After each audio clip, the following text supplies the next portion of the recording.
ನಂಗೆ ಅನ್ಸ್ಬಿಟ್ಟಿದ್ರೆ ಪ್ರತಿ ವಾರ ಒಂದೊಂದು ಹಾಕ್ತಿದ್ದೆ ನಾನು. ಓಕೆ. ಪ್ರತಿ ವಾರ ಹಾಕಿದ್ರೆ ಸಬ್ಸ್ಕ್ರೈಬರ್ ಆಗ್ತಾರೆ. ಫಿಲ್ಲರಾಗಿ ಯಾವುದೋ ಒಂದು ಇಂಟರ್ವ್ಯೂ ಮಾಡ್ಕೊಂಡು ಕೂತಿದ್ರೆ ಆಗತ್ತೆ. ಪ್ರತಿ ವಾರ ಹಾಕಬೇಕು ಅನ್ನೋ ಹಠ ಬರ್ಬೇಕು ನನಗೆ. ನನಗೆ ಆಗ್ತಿಲ್ಲ ಅದಷ್ಟೇ. ಅದು ನನ್ನ ಸೋಲು, ಒಪ್ಕೋತೀನಿ ನಾನು. ಬಟ್ ಒಂದು ಸ್ವಲ್ಪ ಕಷ್ಟ ಅದು. ಅಲ್ಲ, ಸೋಲು ಅಂತ ವಿ ಕಾಂಟ್ ಸೇ ದಟ್. ಅಂದರೆ ನಿಮಗೇನು ಬೇಕು ಅನ್ನೋದ್ರ ಬಗ್ಗೆ ಒಂದು ಕ್ಲಾರಿಟಿ ಇರುತ್ತೆ. ಅದು ನನಗೇನು ಬೇಕು ಅನ್ನೋದು ಒಂದು ಹೌದು. ಬಟ್ ಬೇಗ ಬೇಗ ವರ್ಕ್ ಮಾಡೋದಕ್ಕೆ ಅಷ್ಟು ಆಗಲ್ಲ ಒಬ್ಬರೇ ಟೀಮ್ ಇದ್ದಾಗ. ನಾನು ಯಾರನ್ನೋ ಬರೀ 2,000 5,000 10,000ಕ್ಕೆ ಹೈರ್ ಮಾಡೋಕ್ಕಾಗಲ್ಲ. ಓಕೆ.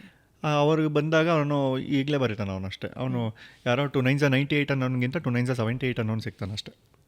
ನಮ್ಗೆ ಕರೆಕ್ಟಾಗಿ 18 ಅನ್ನೋನು ಬೇಕು. ಅವ್ನು ಬೇಕು ಅಂದರೆ ಅವ್ನು ಕೇಳಿದಷ್ಟು ದುಡ್ಡು ಕೊಡಬೇಕು. ನನಗೆ ಅಂದರೆ ಯಾರನ್ನೇ ಹೈರ್ ಮಾಡಿದ್ರು ಚೆನ್ನಾಗಿ ದುಡ್ಡು ಕೊಟ್ಟರೆ ಅವ್ನು ವರ್ತಿರಬೇಕು ಅಂತ. ಆ ಥರದವ್ರು ಇದ್ದಾರೆ. ಅವ್ರಿಗೆ ದುಡ್ಡು ಕೊಡೋ ಶಕ್ತಿ ನನಗೆ ಬೆಳಿಬೇಕು ಫಸ್ಟು. ಬೆಳೆದ್ರೆ ದೊಡ್ಡ ದೊಡ್ಡ ಕೆಲಸದಲ್ಲಿರೋರನ್ನ ಬಿಡಿಸ್ಬಿಟ್ಟು ಹೇಳ್ಕೊಬೋದು. ಹಾಂ. ಸೊ ಅವ್ರನ್ನ ಕೇಳೋಕ್ಕಾದ್ರೂ ನಮಗೊಂದು ಇರಬೇಕಲ್ವಾ. ಆ್ಯಕ್ಚುಲಿ ಟೀಮ್ ಇದ್ದರೆ ತುಂಬ ಒಳ್ಳೇದು. ನಮಗೆ ಸ್ವಲ್ಪ ಪ್ರೆಷರ್ ಕಡಿಮೆ ಆದಾಗ ನಾವು ಇನ್ನೊಂದೊಬ್ಬರಿಗೆ ಕಾನ್ಸಂಟ್ರೇಟ್ ಮಾಡ್ತಾ ಇರ್ಬೋದು. ಎಡಿಟ್ ನೀನು ನೋಡ್ಕೋತಾ ಇರೋ, ನಾನು ಇನ್ನೊಬ್ರನ್ನ ಇದು ಮಾಡ್ತೀನಿ ಅಂತ. ಆ್ಯಂಡ್ ಮೋರ್ ಓವರ್, ಈಗ ನನಗೂ ನಿಮಗೂ ಪರಿಚಯ ಇದ್ದಾಗ ನಾನು ನನ್ನ ಅಸಿಸ್ಟೆಂಟ್ ಹತ್ರ ಫೋನ್ ಮಾಡಿಸಿ ನೀವು ನಮ್ಮ ಕೀರ್ತಿ ಎಂಟು ಕ್ಲಿನಿಕ್ಕಿಗೆ ಬರಬೇಕು ಅಂತ ನನ್ನ ಅಸಿಸ್ಟೆಂಟ್ ನಿಮಗೆ ಫೋನ್ ಮಾಡಿ ಹೇಳಿದ್ರೆ ನಿಮ್ಗೆ ಹೆಂಗೆ ಅನ್ಸುತ್ತೆ? ಕೀರ್ತಿ ನಂಗೆ ಪರಿಚಯ, ಅವ್ನು ಕರೀಲಿಲ್ವಲ್ಲ ಅಲ್ವಾ? ಆ ಕೆಲಸ ನಾನೇ ಮಾಡಬೇಕು. ಅವಾಗ ಅಲ್ಲಿ ಫೋನ್ ರಿಸೀವ್ ಮಾಡಿದವ್ರಿಗೆ ಆ ಕೀರ್ತಿನೇ ಕರೆದ ಅಂತ.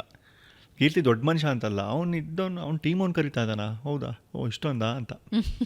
ಅವ್ರು ಯಾವ ಮೂಡಲ್ಲಿ ಇರ್ತಾರೋ ಏನು ಕತೆನೋ.